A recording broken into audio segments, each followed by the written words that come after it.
La situation des armées est assez préoccupante. Nicolas Sarkozy leur a imposé Microsoft, de la même façon qu'avant ou après Najat Vallaud-Belkacem a imposé Microsoft à l'éducation nationale. Il y a un problème de porosité entre Microsoft et les politiques français. Et pourquoi, selon vous, ils ont imposé ? Pour des raisons que je ne veux pas dire sur un plateau de télé. Mais toujours est-il que... La parole est libre ici, hein.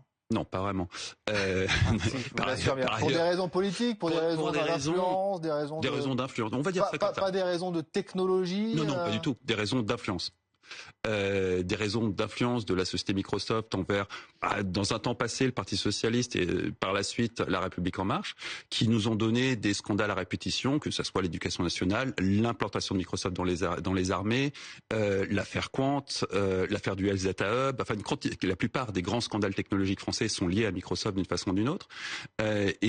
Pour ce qui est des armées, la réalité, c'est que les militaires à qui on a imposé Microsoft sursécurisent tous les périmètres qui sont concernés par Microsoft, pas avec du CrowdStrike, mais avec des équivalents, parce qu'ils sont terrifiés à l'idée que la NSA, qui a accès ouvert à tout ce qui est Microsoft, puisse pénétrer les réseaux des armées. Donc ça pose d'énormes problèmes de sécurité, là où les rares entités liées à l'armée, qui ont encore une indépendance en termes de décision, je pense à la gendarmerie nationale, utilisent des logiciels libres qui leur permettent d'avoir une totale souveraineté. Les armées françaises ne sont pas souveraines. Donc là-dessus, Jean-Luc Mélenchon a parfaitement raison. Il l'exprime de façon maladroite, mais il a parfaitement raison. Raphaël Grabli, c'est vrai qu'on n'a pas de champion européen sur ces questions de système d'exploitation, ça pose un problème? Au niveau du très grand public, on n'en a pas. Ça pose problème, ça dépend effectivement. Parfois, quand il y a possibilité... Il y avait ce logiciel Pegasus aussi qui avait fait beaucoup parler. Alors ça, c'est encore autre chose.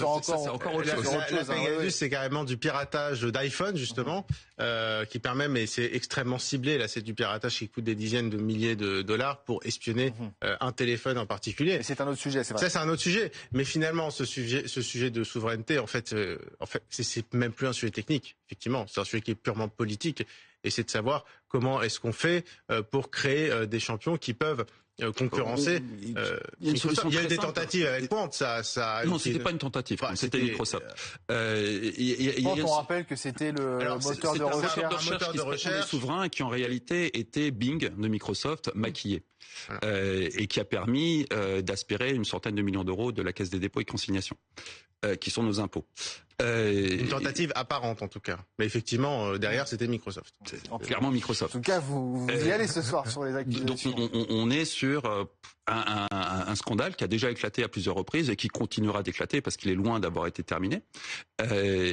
Mais sur la question du champion européen, sur la question du champion, on a des champions qui s'appellent Linux. Alors, il n'est pas européen, il n'est pas américain, il n'est pas quoi que ce soit. C'est du logiciel libre, c'est-à-dire que c'est un bien commun qui appartient à tout le monde. Tout le monde est libre de l'utiliser et vous avez le code. Donc pour le sécuriser, si vous avez le code, c'est infiniment plus simple, d'autant plus que vous vous reposez sur des communautés qui peuvent ausculter ce code et qui peuvent venir en aide s'il y a un problème est détecté. C'est arrivé très souvent dans le monde du logiciel libre. On détecte une énorme faille de sécurité et toute la communauté du logiciel libre se mobilise pour corriger la faille.